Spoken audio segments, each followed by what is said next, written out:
নমঃ ভগবতে বাসুদেবায়। জয় শ্রীকৃষ্ণ। রাধে রাধে।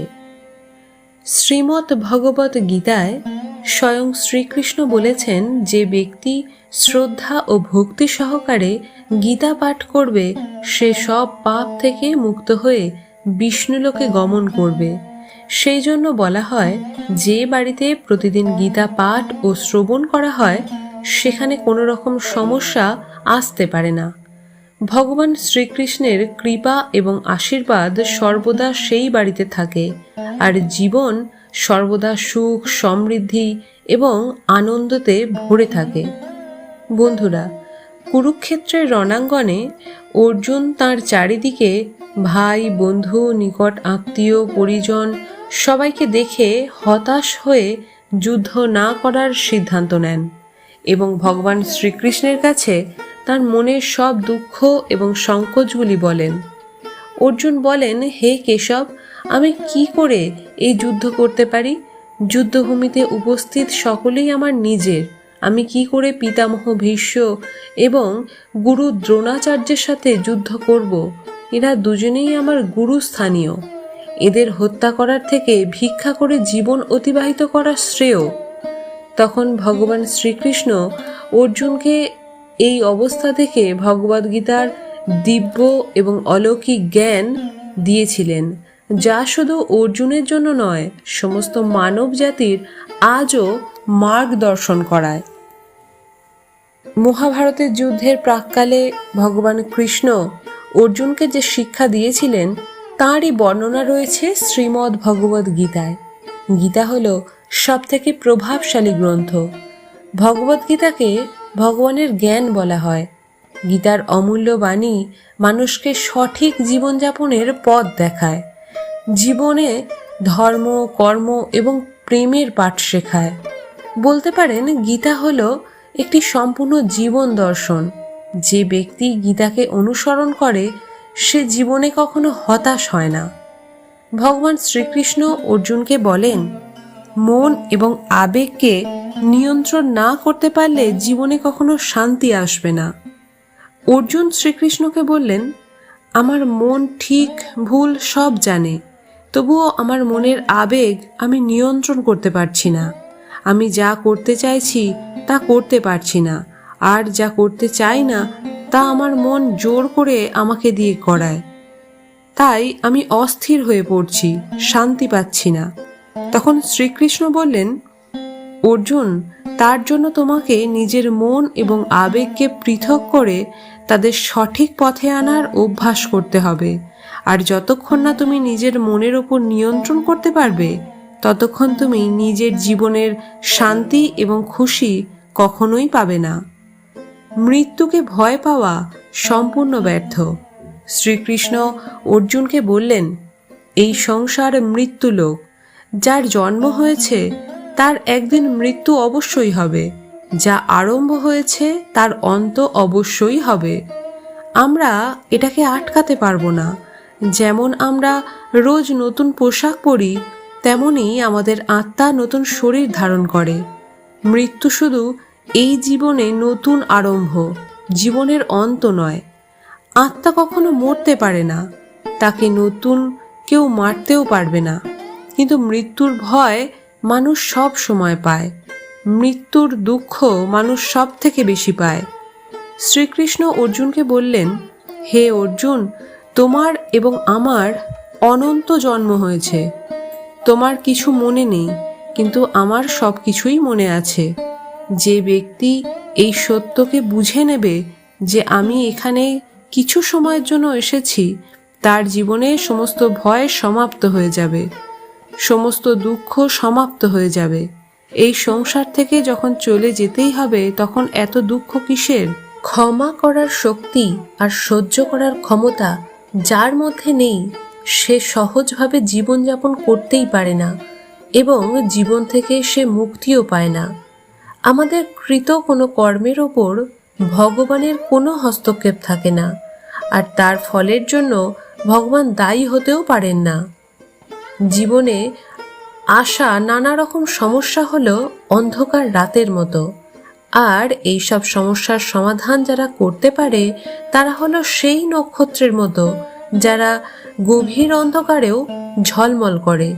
তাই সর্বদা সাহস রাখুন এবং ঈশ্বরের প্রতি দৃঢ় বিশ্বাস রাখুন। সব সমস্যার সমাধান সহজেই হয়ে যাবে। জীবনে সমস্ত কিছুই অস্থায়ী, তাই বর্তমানে কিছু ভালো থাকলে তার আনন্দ গ্রহণ করুন, কেননা সেটাও চিরস্থায়ী থাকবে না। আর যদি খারাপ হয় তা নিয়েও চিন্তায় ভেঙে পড়বেন না, কারণ এই খারাপও চিরস্থায়ী হবে না। যে মুখে ঈশ্বরের নাম করেন সেই মুখে কখনো কারণ নিন্দা করা উচিত নয়। বলা হয় আমাদের মনে ঈশ্বরের বাস, সেই মনে কুচিন্তা করা উচিত নয়, এতে ঈশ্বর বিরূপ হন। কোনো এক ভক্ত ঈশ্বরকে জিজ্ঞাসা করেছিলেন, কোন ধরনের মানুষ আপনার প্রিয়?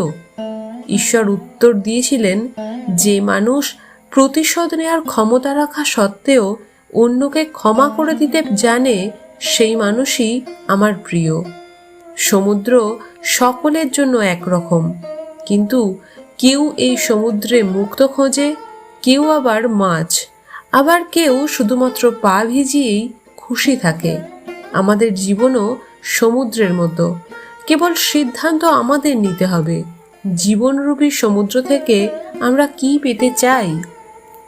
নিজের মনের গোপনীয়তা এবং নিজের দুঃখ সবাইকে বলা উচিত নয়। আপনি যখন কাউকে আপন ভেবে নিজের গোপনীয় কথা এবং দুঃখ বলবেন, তার জন্য আপনি একদিন না একদিন অনুশোচনা করবেন আর ভাববেন আপনি নিজের গোপনীয় কথা এবং দুঃখ বলে অনেক বড় ভুল করেছেন, কারণ এই লোক কখনোই আপনার আপন হতে পারবে না। এই পৃথিবী এমনই, যেখানে স্বার্থ থাকে সেদিকেই ঝুঁকে পড়ে। যখনই আপনার দ্বারা তার স্বার্থসিদ্ধি আর হবে না, তখন সেই লোক আপনাদের থেকে পালাতে থাকবে আর আপনার গোপনীয় কথা, আপনার দুঃখ কষ্টের কথা সারা পৃথিবীকে বলে দেবে। তাই নিজের গোপনীয় কথা নিজের মনেই রাখা উচিত। যতক্ষণ আপনি চাইবেন কেউ আপনাকে সম্মান করুক, ততক্ষণ কেউ আপনার সম্মান করবে না। লোকেদের থেকে সম্মান পাওয়ার আশা কখনোই করা উচিত নয়। পৃথিবীর লোক খুব স্বার্থপর। নিজের স্বার্থ পূরণ হওয়ার পরই তারা ভুলে যাবে যে আপনি তাদের জন্য কিছু করেছিলেন। আপনি তাদের জন্য কাজ করেই যাবেন, আর তারা সম্পর্ক ভাঙার জন্য এক মিনিটও ভাববে না। আপনি কি এমন লোকেদের থেকে আশা রাখছেন যে তারা আপনার সম্মান করবে? কিন্তু এই প্রকার লোক কারোর আপন হয় না। তাই লোকেদের কথা না ভেবে নিজের জন্য জীবন কাটানো শুরু করুন।